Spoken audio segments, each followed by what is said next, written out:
Wellness Wednesdays with Colleen Bond, and we are talking biotics. So my guess is most people tuning into this have heard and are familiar with probiotics. Buy them on a shelf, get them here, get them there, probiotics. But there are these beautiful things that are called prebiotics, and then there's the probiotics, and then we've got postbiotics. And truly, these are like the keys. They're like the director of our health. Yeah. From a very layperson's perspective. Yeah, that's a good way to put it.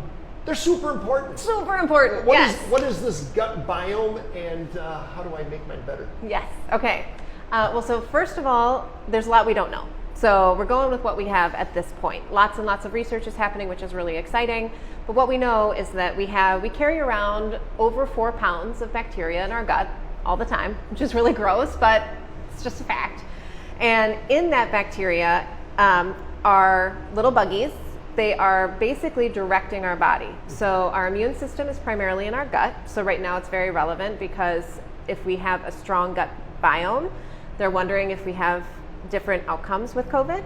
And if we have a strong gut biome, we see over time people live much better for longer.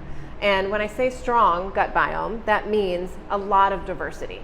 So right now we don't have enough science to say we need X amount of this type of bacteria and Y amount of that, but we know that the more diverse your bacteria are, the better. So if we take that understanding, then we kind of think about, okay, well, what is a prebiotic? A prebiotic is like the food for the little buggies. So the prebiotics come in, and we as a human body don't really digest that, but the little buggies do. And so it's their food. It's like their fertilizer. And then they can do what they do, and they make postbiotics. And postbiotics are really the signals to our body that tell our body what's going on. And so should we have inflammation? Should we not have inflammation? Should we have dysregulated sleep, or should we have great sleep?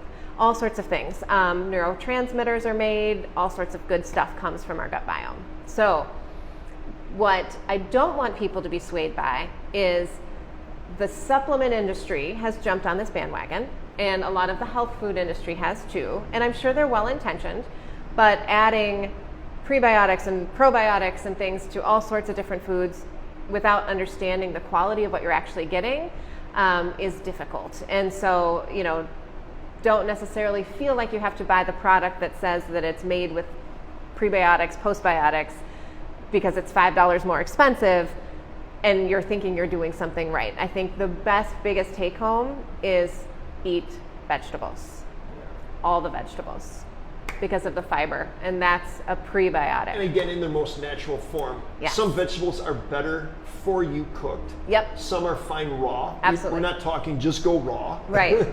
That's a whole nother topic that Yes. we will maybe discuss at a future date. Give me, let's make it real easy. Give me 3 examples of a prebiotic that our bacteria love to eat. Artichokes. Okay. Asparagus. Okay. And I'm gonna go